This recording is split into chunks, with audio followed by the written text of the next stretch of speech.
welcome into another episode of Steelers Afternoon Drive. I am Zachary Smith. That, of course, not Alan Saunders. Will not be Alan Saunders this entire week, as we already explained. And I'm going to continue to steer this ship. Joining me today, Jobe Morrison, also of Steelers Now, joining for the first time, making his debut on the pod. How we doing, pal? Doing well.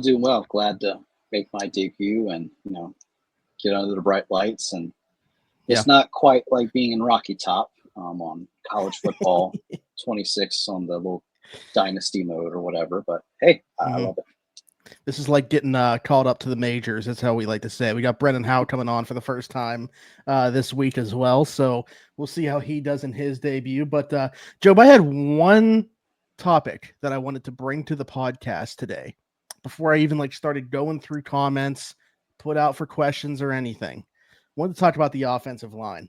Lo and behold, I put out for questions, start going through YouTube comments, and that's all anybody seems to want to talk about right now is the offensive line, which is great because I do think it's kind of been an under-talked about piece of all of this. We've spent so much time talking about, are they going to add another receiver?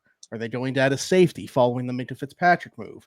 How is the cohesion going to go with all these new pieces? But we haven't talked about a group that is staying the same. In the offensive line, obviously, enter Troy Fautanu, exit Dan Moore, but largely staying the same. And what them either rising or falling would mean in the 2025 season. I want to start off with a big picture topic here, and I'll give my guy Fax Mob credit for bringing this up, even though it was something I wanted to talk about. Anytime I can give a listener or watcher of the pod the shout out, I'm going to do so because they really, I said I'm steering the ship. They're really driving the bus here. They're driving the Steelers Afternoon Drive van for this entire show, and that's why we love the audience participation. But he said, what happens if the offensive line, really those tackles, one of those two guys, if they have a similar year to 2024, are we still tunnel visioned on the idea of quarterback in round 1 in 2026, or do we need to think about tackle in the first round if 2025 was so poor where we didn't see that leap from Broderick Jones, or Troy Fautanu didn't show what we thought he was going to look like, or, man, I really don't want to say this, but if he gets injured again, something like that happens. So does that need to be something that's on our mind as we enter 2025? Well, I think in the NFL, having good offensive linemen is something you can't have enough of, much like running backs in high school. I think if they don't take a step forward, it's going to bring up a lot of questions. Because on one hand, when I think of that, I think of, okay, they gave Devin Bush every opportunity at inside linebacker until they couldn't anymore. But Omar Khan's also shown, if you're just not getting it done, we'll send you away. It's fine. Much shorter leash, yes. Yeah. So I think it's a possibility, but I do think they're going to give, especially Troy Fautanu at this point, every opportunity to show that he can succeed. I do think Broderick Jones is going to have a little more of a natural feel at left tackle. I am a big believer on the offensive line. Sometimes versatility can get you a long way, but specialty gets you to the payday, if that makes sense. And I think if Broderick Jones can do what he did at Georgia at left tackle and continue to grow, he's going to be a very solid left tackle for years to come. Yeah, I think that they're in this weird spot with this offensive line where, when you look at the investment, they want to give every opportunity to those guys to play, and they absolutely should. At the same time, I wasn't clamoring for them to add necessarily somebody that's going to push those guys to the back of the line or anything like that, but I was clamoring for them to add somebody that would push them in their spot, a guy that had some guard tackle versatility potentially, and just add to the depth of this offensive line, because this was a group last year, yes, they got ravaged by injuries, but they entered training camp 10 deep along the offensive line. Felt really good about that group, and that depth just isn't there right now. If one of those tackles aren't performing or go down, you look at the likes of Calvin Anderson, Spencer Anderson, somebody like that stepping into a much larger role than I think that you would like to see them play. And so that was the one area where, to me, I thought that, obviously we've talked about the wide receiver thing for 18 months. But that was the other spot where, looking at free agency, I was it seems like a little bit of a missed opportunity to not add in some form or fashion somebody more I keep bringing this name up, but didn't necessarily have to be him, but like a Patrick McCarry type, a guard tackle, versatile guy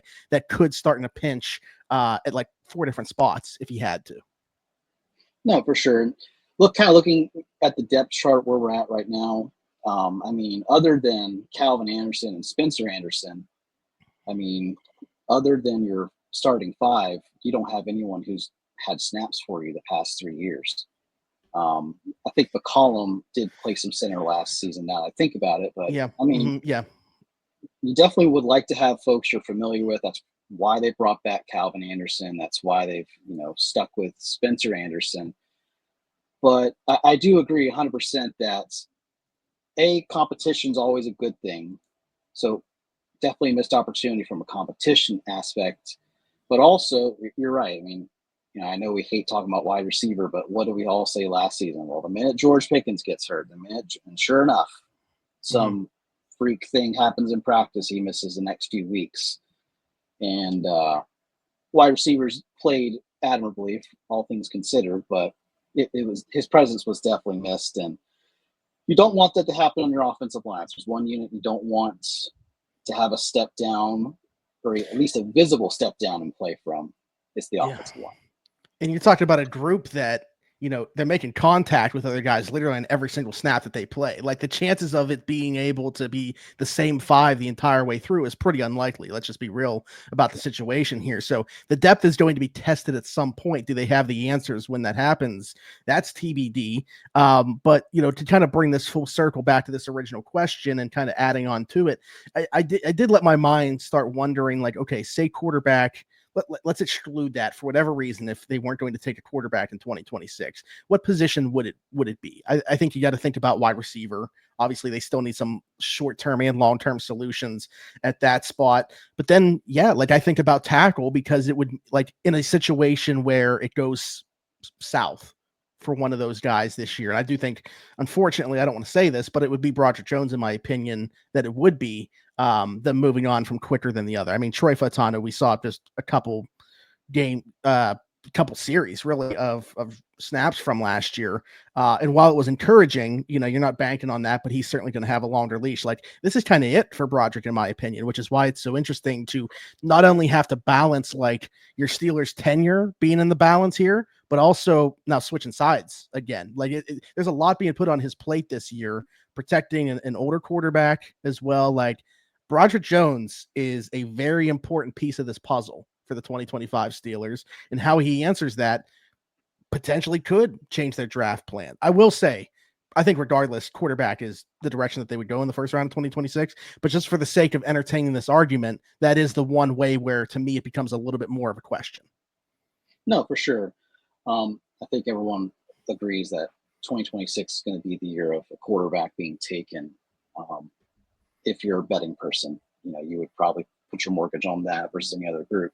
But also, not just the tackles, but I think Seumalo's deal is going to be coming to a close soon, and he's getting older. And Mason McCormick, again, 4th round guard, played what I thought was pretty well, all things considered.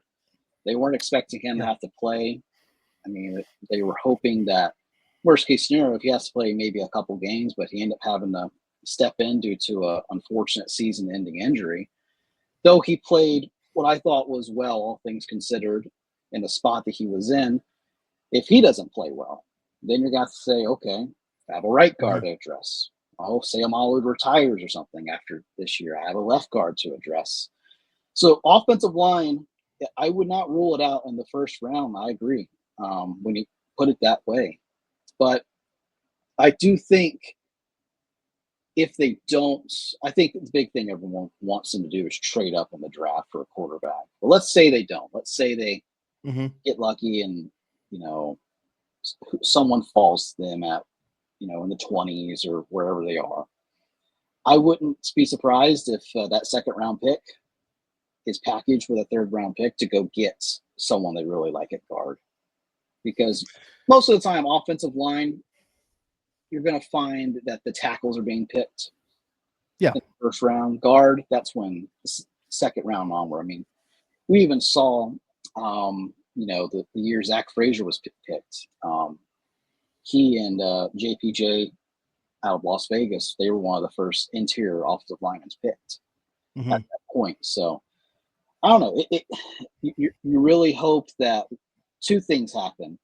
You hope they don't get off to a slow start this season and gel, because I will give Pat Meyer credit. He's been good about getting guys gelled together towards the end of the year, and things generally look stronger.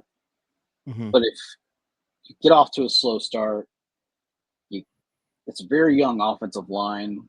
They can sometimes, young guys kind of start getting into their own heads, and then it all just can really kind of start to come down. And the second thing is you hope that they just take steps forward, because you don't want to stagnate in the NFL. You got to show that you're going to continue to grow. So those are the big things that I'm hoping for earlier in the season. And if not, I mean, we could have a really big question mark or two or three or four going into the 26 draft. Yeah. I mean, that's why to me it's like, well, first off, you mentioned Pat Meyer. I said it's make or break for Broderick Jones. I would throw that same label on the coach, Pat Meyer. I think his tenure is going to be directly attached to how that transition goes for Broderick and what they get out of the year two Troy Fautanu on the right side. So we'll see in terms of that. I know that they've had a longer leash with guys. I think there's a lot of organizations that already actually would have moved on here, but I do think that they're letting his tenure be attached to those two developments. But this is, like, to me, make or break now in 2025. Yeah. And then the other thing I was going to say about that is I just feel like the variance for what this could be, right, is like the ceiling and floor of what this offensive line could be is massive. I mean, when you talk about the investments that they put into it, I think by the end of the season, we could be talking about a unit that's like top 10 if things click for all of them. At the same time, like you're saying, we could also be looking at a unit that needs to turn over like 3 pieces in one off season. So I think that, the gap there for what this offensive line could be in 2025 is massive, and we'll see how they answer the bell. Absolutely. And one game when the schedule got released that I'm circling for the offensive line is the Colts game. And I know that sounds kind of weird, like, well, Jobe, it's just the Colts. They don't play well in Pittsburgh. Who cares? The Colts have whipped their butts 2 seasons in a row up front. In 2023, 2024. They have, they handled them quite swiftly. And if you really want to see if this line improved, go against the guys that are giving you an issue. And of course, everyone's going to talk about the Ravens and the Browns and Bengals. I mean, those are given. That's your division. You've got to step up, perform. But some guys you don't see as frequently, but you're going to get a third shot at. You got to make the most of it. Yeah, absolutely. Good stuff there about the offensive line, and certainly a group that not only, and I can't wait to see like what the training camp and preseason battles look like for that group. But obviously just in general, how they progress throughout the year. And somebody did ask as well, do we think that there could still be an addition along the offensive line? I mean, in my opinion, it wouldn't be one that's like meaningful. That's I guess another position to maybe keep an eye on, the same vein as receiver or safety. If there's somebody on cut down day that they're super interested in from another team or something like that, certainly could be a position that they're keeping tabs on. But I think largely, like, for the guys that they're hoping and expecting to contribute this year, we got it on the roster right now. For better or worse, it's there. It's in place. So I guess it's like I would probably put it third on the pecking order that I personally would be keeping an eye on in terms of training camp cuts. Not necessarily saying that the organization feels that same way, but that's kind of where I'm at with it. This is an interesting one, and it's fun because it's not necessarily, this is again not related to just this year, but we can't pick TJ, Minka, or Cam. Who do you think's been the best Steeler since 2020? Can't pick TJ, Minka, or Cam. Correct. That is a tough one. Okay. Just kind of going through. I mean, I had to say Alex Highsmith because, when TJ went down in 2022, he really stepped up. I know they didn't have a great record without TJ through that stretch.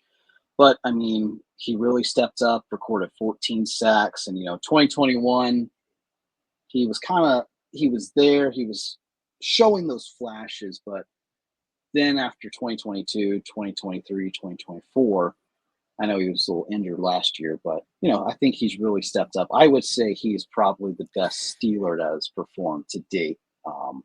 Yeah. If you talk about guys that are just on the roster, I mean, that's my answer, I think, anyway, as well. Right. But people wouldn't like this one. My mind also goes to Deontay Johnson. Yeah. I mean, he made a Pro Bowl within the stretch that we're talking about here as well. I mean, Alex Highsmith is my answer as well, but that's another name that came to mind for me. We're probably forgetting about somebody that somebody's gonna throw in the comments, and we're gonna look like idiots. I'm going through here in my mind, just on the fly, thinking about Steelers since 2020, and I'm like, If I also had to pick someone on offense, I would pick either Johnson or Freiermuth, because I think they've just been.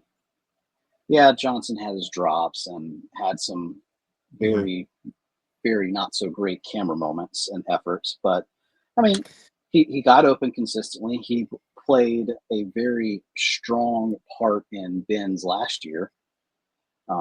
He was definitely Ben's go-to guy, and of course, Freiermuth, he's grown and he's become a little bit of a leader as well, and he's also made some very clutch plays for them. So I would say offense.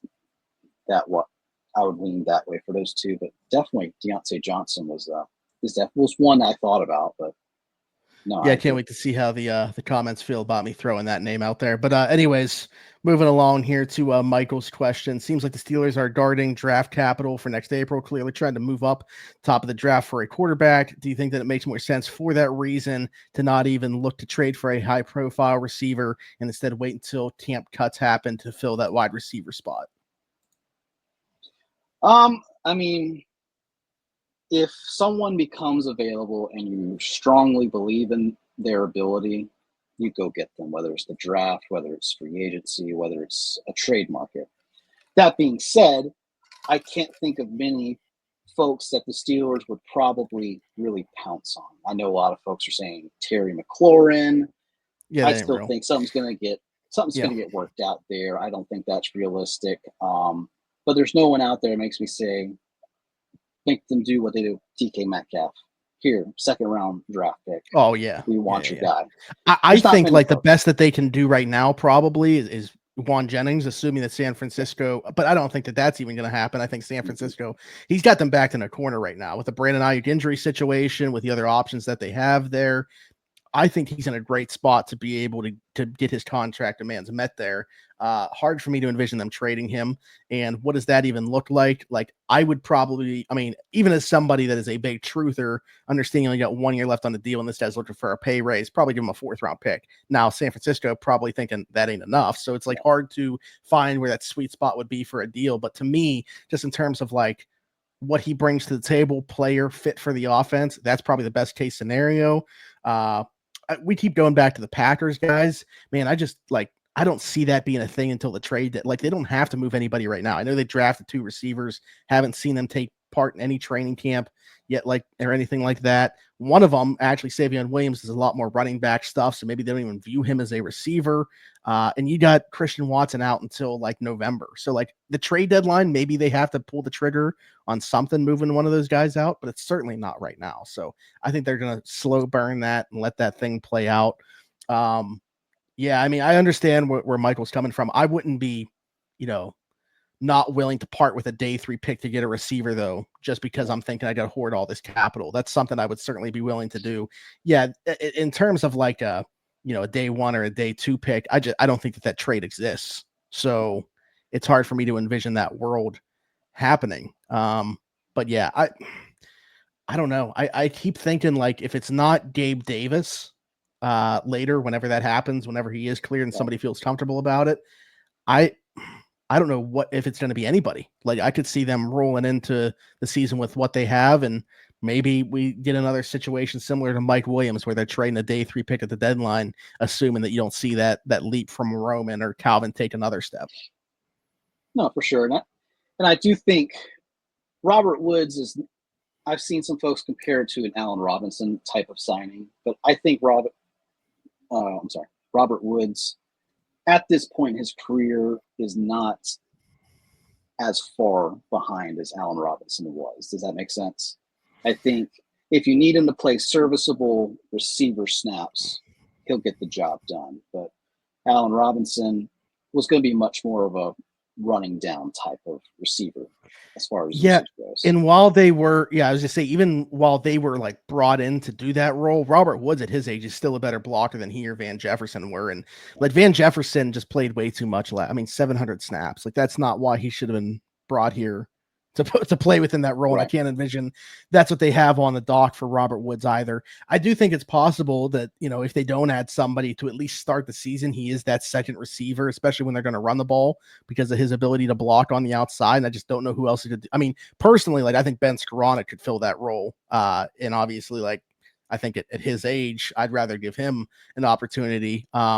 Woods had just shy of 300 yards last year, converted like 16 or something of his 20 some catches into a first down, like very serviceable in terms of moving the chains. So like in a very defined role, I think he could be an asset, but it's like, that's the thing.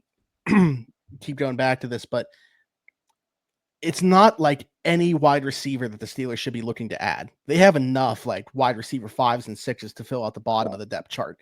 They're just missing that guy in between the DK Metcalfs and that you would typically ideally have in between a DK Metcalf and a Roman Wilson and Calvin Austin. There's just not that guy up at the top of the depth chart. They have enough bottom of the roster guys. So it shouldn't be a situation where we're getting to camp cuts and they're just adding anybody because there's no like who's to say that guy's even good enough to break camp in this room. Right. No, for sure. And I think if they can get a step forward from Calvin Austin or Roman Wilson, I mean, Roman Wilson's a complete unknown. We didn't even see a preseason snap from him, but we've seen good things from Calvin Austin. And, there's plenty of film out there that shows he was getting open, but he wasn't getting the ball thrown his way. So if he continues to take a step forward, you might have your wide receiver 2 there, and it kind of begins to solve itself for the season's purpose. Now, would he be here past the season? No idea. But if the Steelers want to feel comfortable receiver, they need Roman Wilson, someone who's going to be under contract for the next few years to really step up. And I don't know why folks are calling him this small receiver. I mean, he's like 6 foot. Like the best receiver in the NFL is 6'1". Like I know it's a game of inches, but sometimes an inch just becomes too much to measure for some people. I don't know. Roman definitely has like bulked up too. He looks bigger. In some pictures, it's funny because like he definitely looks smaller than what he, in my opinion, is. But like you stand next to him, and then you stand next to, like you're saying, some other guys that have done it at a very high level in the NFL, and they're the same size or pretty much the same size. So I don't know. I think the skill set is honestly the bigger question to me than the size. Like, just did such limited stuff at Michigan. Like they don't have him run the entire route tree. Everything was just like, deep or middle crossers, just using his speed. Like it's not like he was running everything on the tree. So I just think there's some question about, to me, is he going to be a guy that can ever play on the outside, or is he just strictly a speed slot guy that you can have just run a very specific set of routes? He's gonna have to answer that question. I think he'll be given right now, certainly be given the opportunity to answer those questions if they go into the season with the roster that they have right now. So TBD on that. Whether it is wide receiver or somebody else, do you envision them adding another player?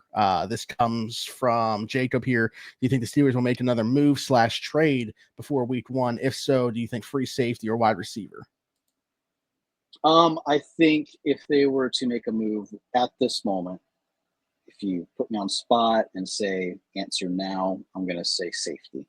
Reason why is I think they would feel more comfortable getting more safety depth than receiver depth. Not to say that they're a completely comfortable receiver, but of the guys they have, like we talked about, that they sounds like they're comfortable with who they have, as well as their offensive line. That same type of confidence. They expect folks to take steps forward, but they're pretty comfortable. I think safety, you have Juan Thornhill, you have Deshaun Elliott, Corey Trice. He could play some safety because he played a little in college, I imagine. And then you have Miles Killebrew, and then that's it. Yeah, well, I understand people are saying Jalen Ramsey, but you're also hoping that it's not going to be any type of learning curve there.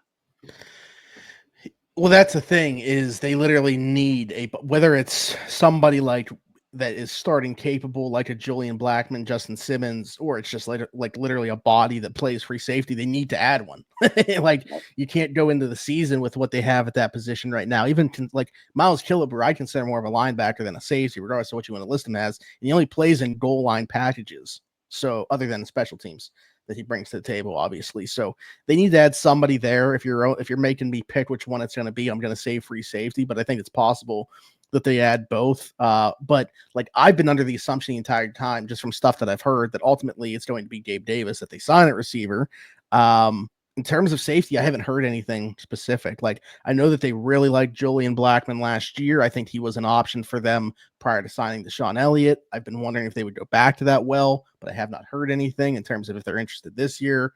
So I don't know. We'll see how this shakes out, but we're getting pretty close to camp, and I'm just wondering now if they just go into camp with what they have and get a look at everybody that they currently have on their 90 and then make some decisions from there. No, for sure.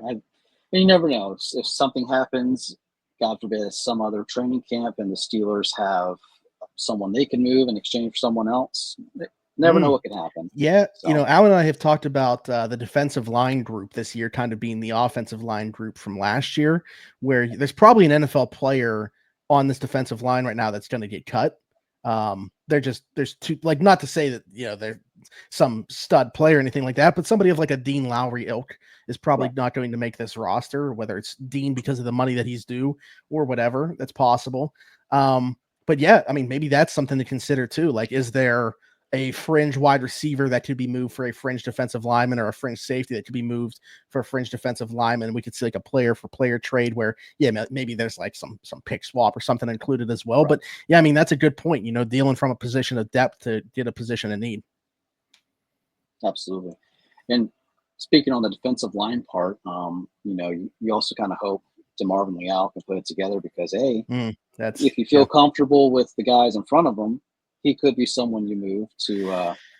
We'll see what they even do with him at training camp. Just like the conversations that I've had with people that, I mean, obviously I talked with Alan on here like every day, but like, even other people that cover the team as well. It's like, man, he was like a tweener and they were having him do like different jobs and stuff like that. It hasn't been the case. He's been strictly with the edge rusher. So like if he doesn't beat out a Jeremiah Moon or something like that, then he's not making this roster. Like, so yeah, he could be another one that's on the chopping block. And again, this is going to be it. Very important training camp, certainly for DeMarvin Leal. Good friend here that now no longer covers the Steelers, but hopefully he's still a Steelers fan. Donnie Druin out there in Arizona covering the Cardinals said, pick one player from the Cardinals roster that we would add to the Steelers roster right now if we could. Marvin Harrison Jr. That's my answer as well. However, like I was like, I need a short list to discuss on here.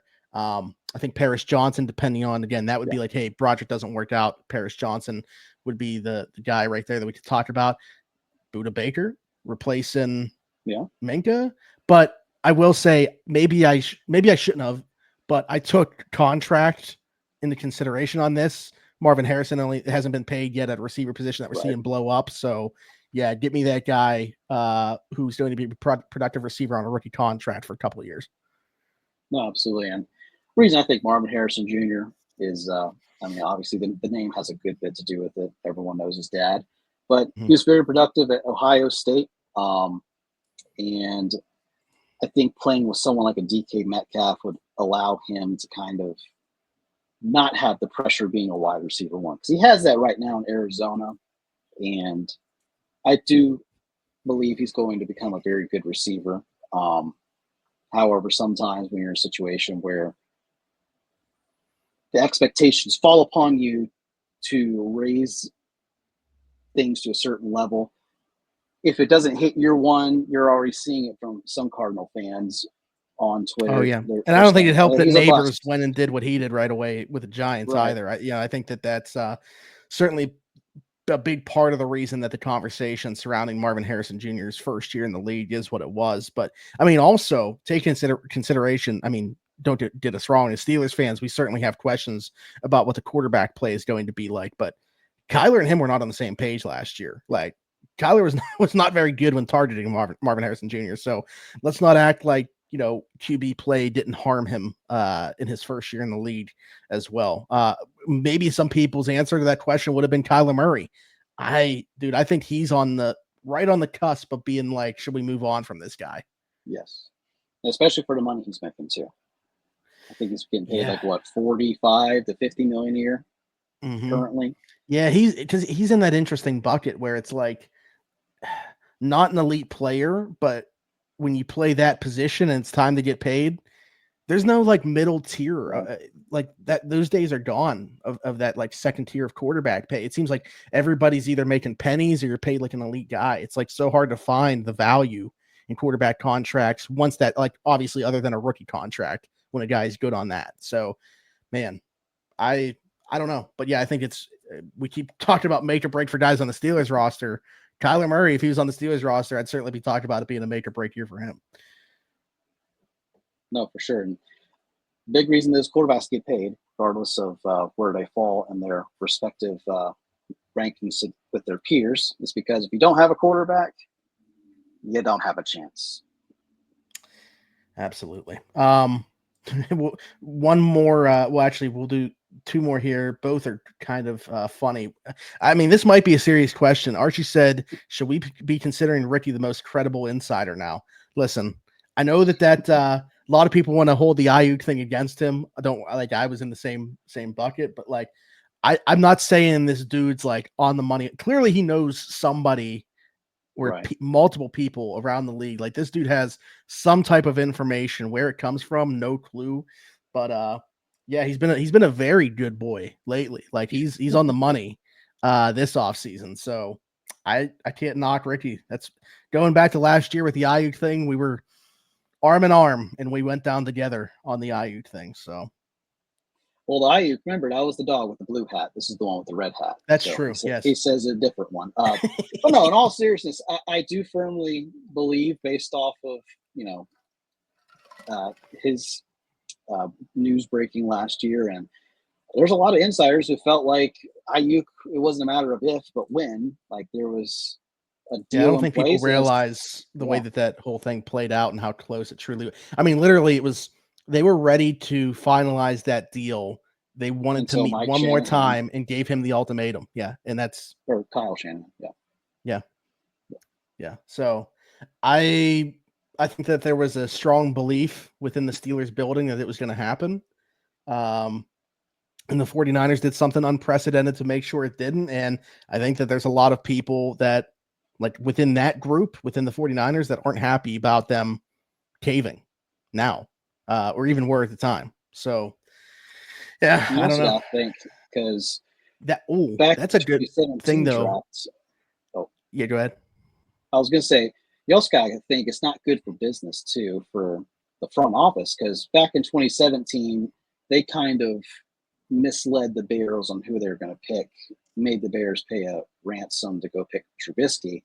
They got a lot of heat for it, and you got to think, based off of that, with the Ayuk thing, maybe they don't get as willing of calls from other GMs because they know, hey, John Lynch isn't gonna. Yeah, that's a good point. Keep his word.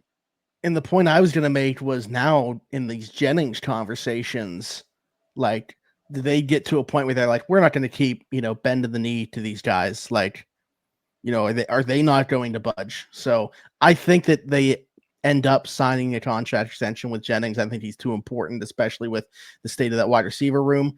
But something to keep in mind too is just, the way things went down just 1 year ago with a receiver.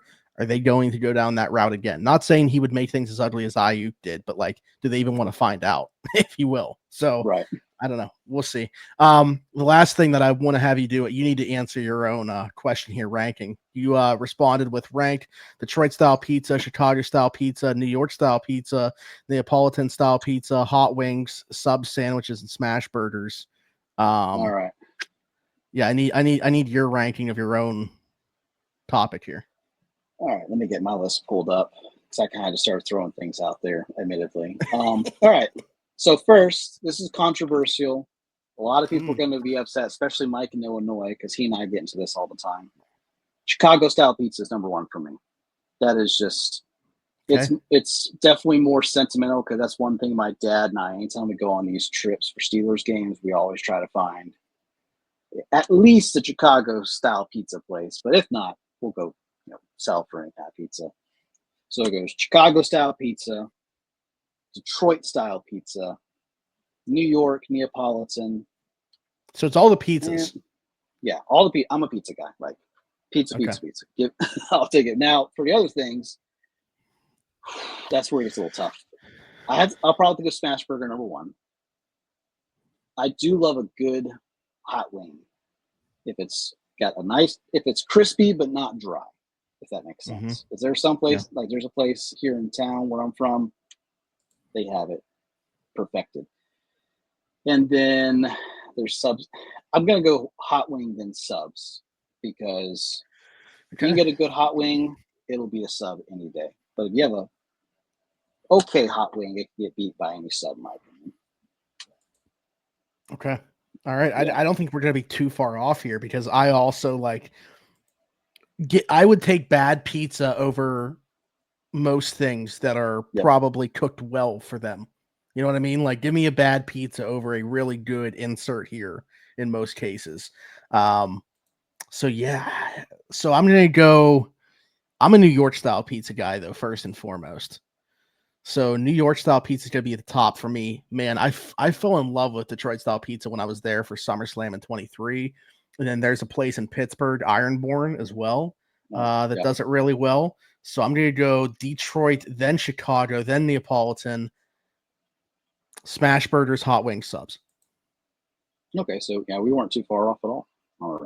Except no, the pizza's got to be pizza. Yeah, I'm in full agreement that the pizza's got to come before anything else on a ranking here.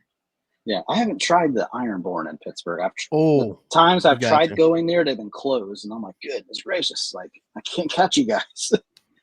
The first time I tried to get it was 2019.